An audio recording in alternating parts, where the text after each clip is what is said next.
In the 1940s, a high official in our government, Vice President Henry Wallace, had a vision for this country. And when we get to Franklin Delano Roosevelt's Second Bill of Rights, some of the vision of the Second Bill of Rights are in the work and the thought of this man, Henry Wallace.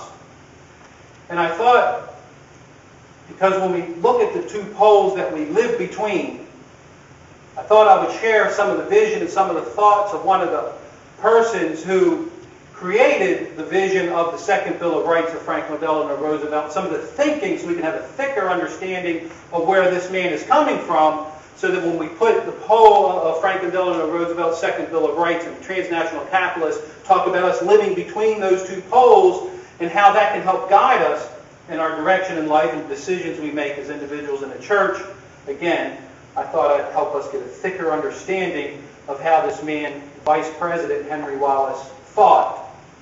And I'm going to share some thoughts of his about the land from 1941 and his vision for our country from 1934. The land.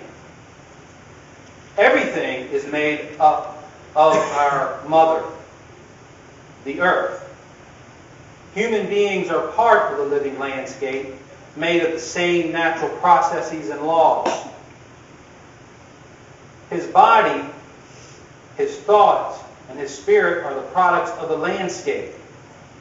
The sun, the soil, the wind, the air are all part of us, are all part of being human.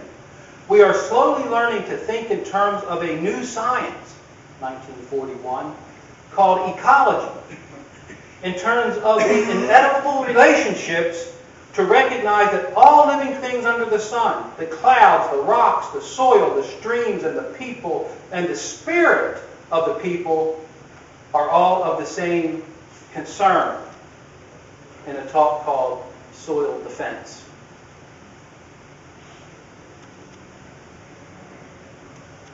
People in the cities may forget the soil for as long as 100 years, but Mother Nature's memory is long, and she will not let them forget indefinitely. The soil is the mother of humans, and if we forget her, life eventually weakens. Can you imagine that being part of our economic policy beginning in 1945? That was part of his vision. In religion, connecting religion and economics. Here's what he has to say.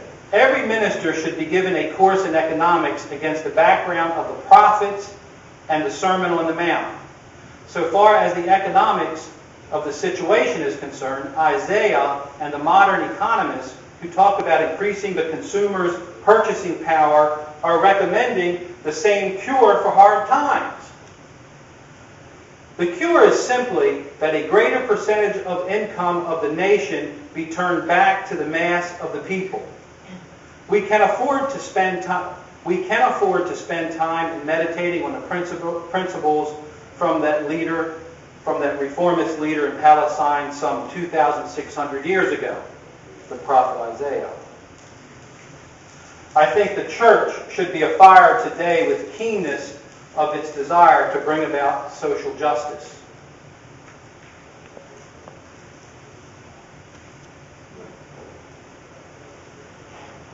What if all the churches in our land today had that vision and had been practicing that vision for the last 60 years? That was his vision, Vice President of the United States of America. I always believe that if you envision something that hasn't been, that can be, and bring it into being, that is a tremendously worthwhile thing to do.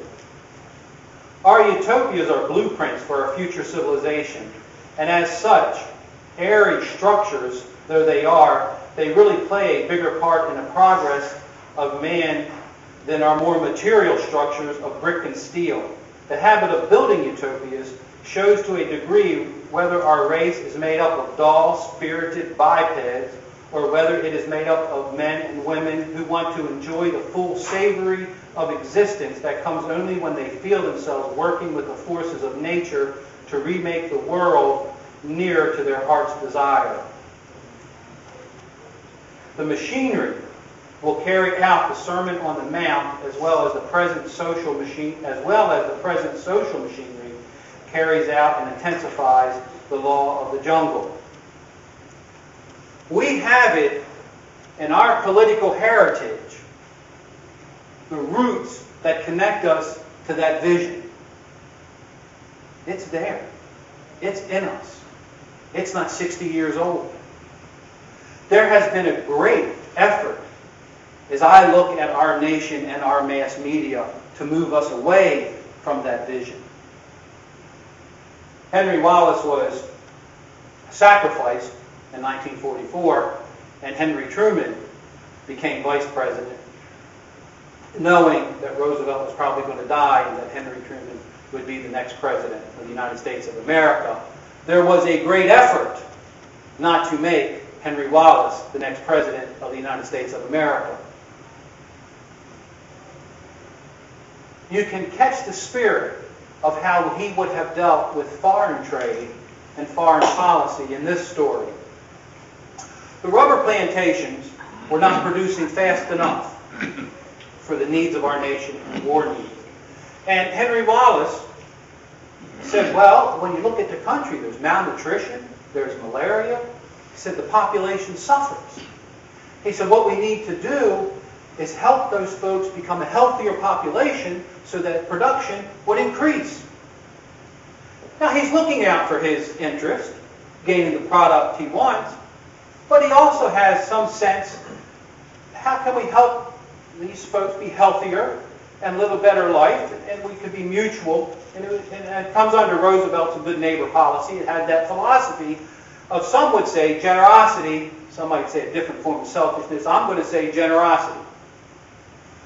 He was met with such a force opposing him that that's what prevented him from becoming the next president, possibly. But the forces in our governing processes said no to creating and participating in a healthier population where that product was coming to us. They said no to that. The malnutrition is okay. The malaria is okay. We just need more product. But it is within the blood of the people of this nation to say, can we bring more food and medicine to those people? It is within us to operate out of the spirit of generosity and out of the spirit of kindness as we trade with other nations.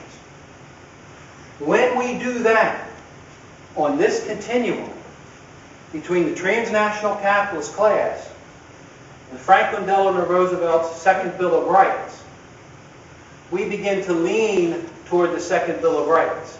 We begin to lean toward economic democracy, because that is what is in our blood when we look at 70% of the people in this nation would rather see income more fairly distributed throughout our nation. We are there as a people. That's where we are. Somehow, we keep drifting toward the robbing of the domestic sphere. We keep drifting toward the transnational class. I think Henry Wallace teaches us this, that economics is a religious issue. It is a spiritual issue that affects our daily lives and how we're going to live every day. That's what he has to teach us. When I read that, I said, and I have to go check, because you see, this man must be a Unitarian Universalist, but probably not. I don't know. But he had those values, our values. And when we continue to try to understand what economic democracy means, eventually it will be more than just an idea up here, but it will be something we can feel. We will be able to have empathy for the woman behind the cashier, woman behind the cash register for 100 hours a week to repay her student debt from community college. From the woman who's working 5 nights a week at the factory. From the woman who's working in the factory in China, taken from her home a factory that's surrounded by fence with armed guards. We need to feel economic democracy, not just know it. We need to know that economic democracy is a religious and a spiritual issue, not just an economic issue that deals with regulation and legislation. It is about our spirit. And I hope that as we continue this discussion, that our spirit will enliven and we'll begin to incorporate understanding of democracy and understanding of the economic policies from a heart perspective, not just from a pocket perspective.